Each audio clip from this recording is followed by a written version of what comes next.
Welcome to the Sacramento Media Podcast. This is John Christensen, and with me is...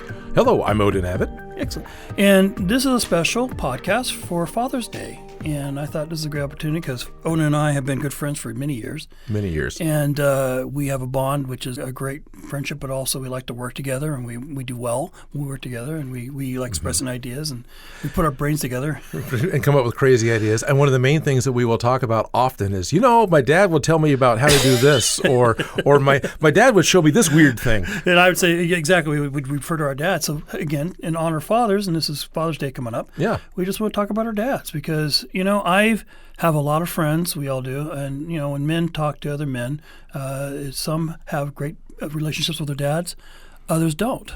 Right. And I'm saddened for those who don't. And fortunately, Odin and I had a great relationship with our fathers. Mm-hmm. And at least I ultimately got a good relationship with my father. Because even me, as a little kid, I was great. There in the middle years, not so much. And then the junior high years, yeah. And then as I got to be more of an actual adult, I ended up having a really good relationship with my father. Especially there, my father ended up passing away, and I got to see him a lot during his final year, and we got a really good relationship at that point. Same here. My father passed away a couple of years ago.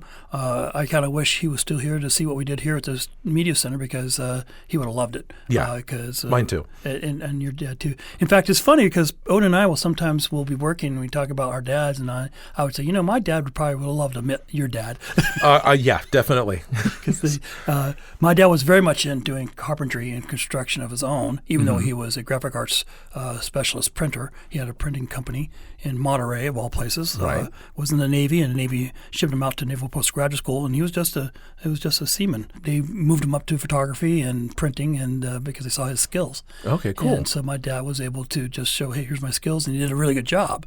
And I think I gleaned a lot of that from my father, his desire and also his style of just doing an excellent job.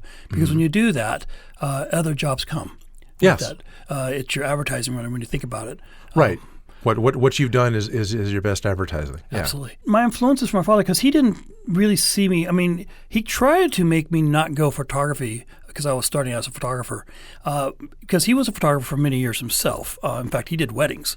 I mean, this is back in the 60s. Okay. And all his weekends were always eaten up by weddings. He worked a lot. My dad did work an awful lot. I was just fortunate that my dad was also home all the time because he had his home office. This is back in the 60s now. Oh, okay. 60s. And in the basement that my dad built out, he built a nice printing office and did a lot of printing jobs, but on the weekends he would do weddings. And I was just, of course, taught then. His experience as a photographer was, first of all, he was successful at that, but he also realized how hard a work it was.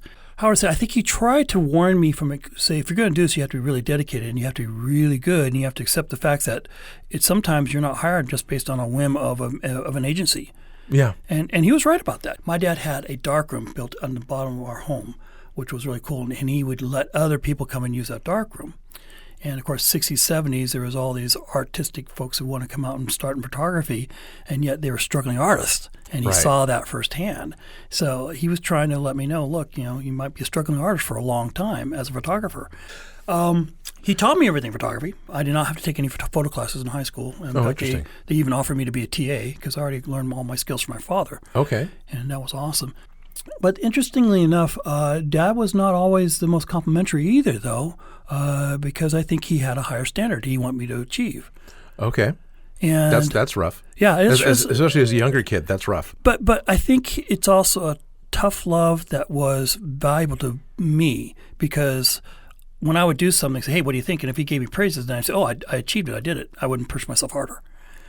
Yeah. And as a young photographer, and I started way earlier. In fact, way early. I was doing photography for all kinds of folks, even at the age of 13. Mm-hmm. And but I look at my stuff then, look at it now, or look at it later on as my dad kept pushing me. I did improve a lot. And if I was going to be, satisfied with, oh, this is good, and I would never grown. So truthfully, his approval, which I sought for all the time, was a pushing that made me, go farther. And I think my dad did it on purpose because he wanted me to do well. Okay. Very well. Very loving, always home, always there for advice, which was stellar for me. But what influences did your dad have on you? Well, the influences from my dad, similar in a sense. He always had a shop in the garage because my dad had never gone into the military, but he went and became a machinist at the Southern Pacific Railroad.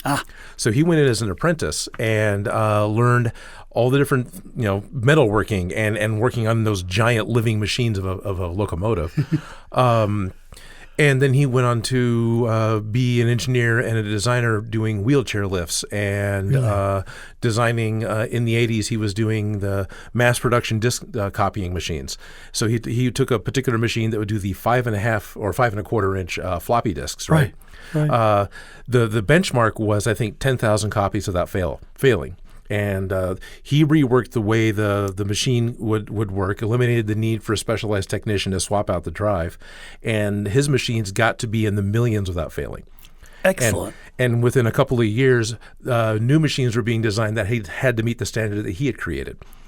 That was Your dad was a trendsetter. My dad was a trendsetter, and then he enjoyed dirt bikes and the modified midget racing on the dirt track.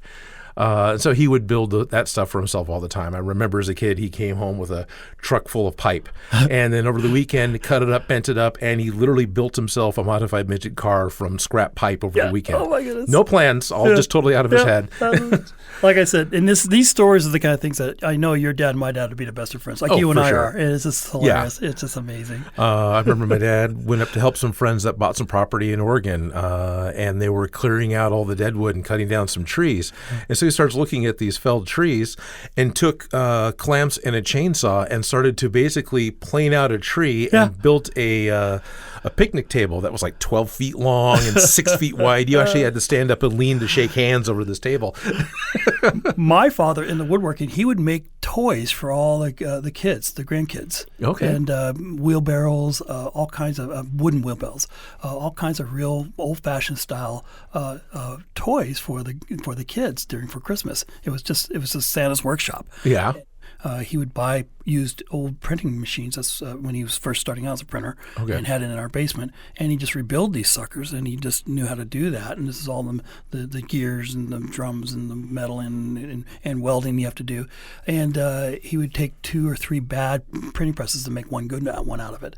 And yes, that's how he did it. I've done that with the home printers. Yeah, that's what you do. You get a few and hopefully parse it out, and then make one good one. Yeah. And that's exactly what he did. And just that ingenuity and just his skill set that he did, and saved himself a lot of money, because printing presses were not cheap. No. And still aren't today. Well, now you can't even buy them.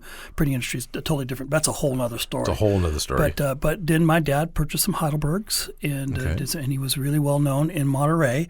In Monterey, he had a really busy printing lithographic company, and it was just beautiful stuff. And anything that came out of my dad's shop, it was just stunning.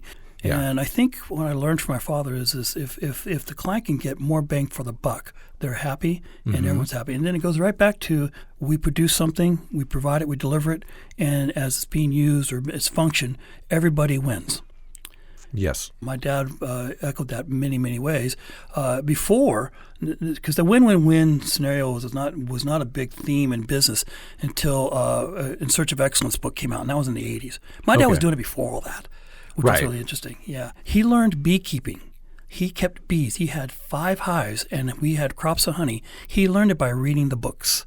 Okay, that's very cool. And he would do a little bit, because he didn't have internet back then when this was like in the early 80s. He didn't have the internet. Now he just loves YouTube. Oh, yeah. Loves YouTube, going to rebuilding cars and stuff like that. Oh, my dad would have loved the internet, too. I bet your dad would have, yeah. And my dad, towards the end of his life, he was doing a lot of YouTube and just loved the how-to video stuff they would see. But he learned to do beekeeping. We watched him. I mean, I remember through high school, watching him beekeeping books, and then he started several hives. It was all behind our home. Right. None of us ever got stung because the bees are looking for the honey, and he taught us about them.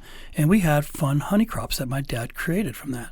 And again, just watching him do that was just a great example for me to My dad could do it. Why can't I? Yes. Why can't I? So a couple of things that Dad really inspired for me, being an engineer, being a guy that would go sit down in front of a draft board or be in his shop and trying to make something that's all completely coming out of his head, is that it's all mental work. Even though he's driving home, he's still working.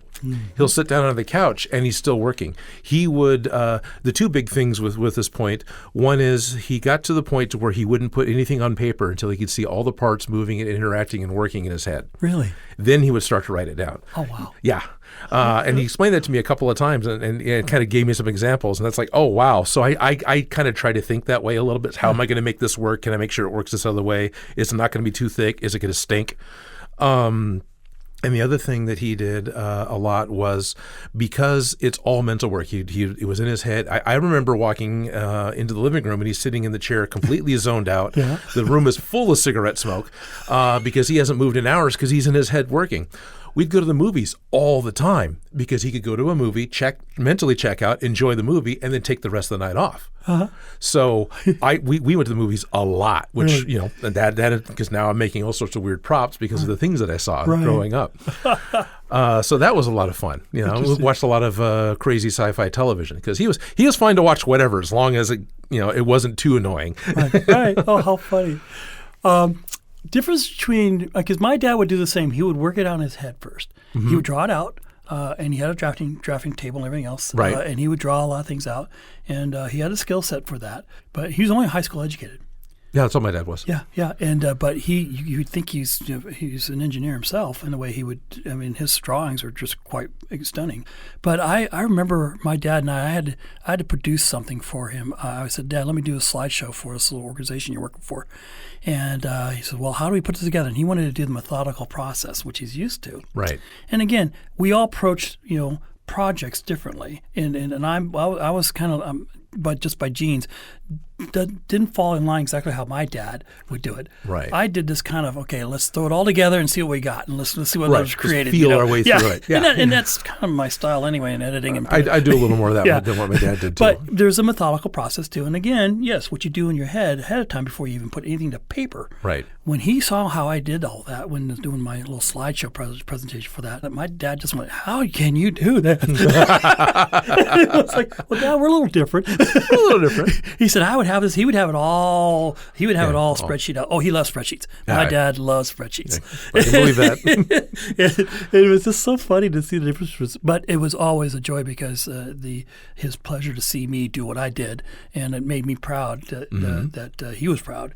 That just made it just made me feel complete. Yeah. And I know your dad was that way to you. Definitely. The whole idea of doing it all in your head, we were talking about my YouTube channel on a previous podcast, and a lot of my builds start in traffic. Right. I'm putting things, the radio's not on. Sometimes it is, and if it is, there's no lyrics, because that way I'm not listening to the lyrics of the song. I'm doing my own thing. And I'm thinking about how to solve the problems of how I'm going to build what I want to build as cheaply and simply as I can, because that's part of what I want to do.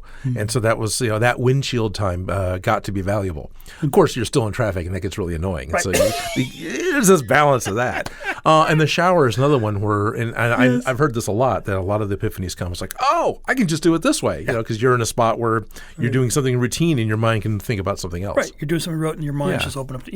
Totally. And best ideas come from take a shower or something, or go walk, and you're right, putting on music or dialogue. That's put you in a different headspace. Yeah. I know when I go for a walk, I try to just enjoy the walk. Right. To be outside, because being an editor, I'm kind of in a chair behind a computer all the time. Right. It's nice to just go outside. Yes. True. Well, our dads are looking down on us and being very proud. I know that. Yeah. And it's wonderful that you and I can share the affinity of how much we love our fathers and how important they were in our lives. In a big way, yes. Indeed. And I know, like you said before, my dad would have liked your dad. My dad would have loved your dad. Thank you, Odin. Appreciate you. Thanks, John. All right.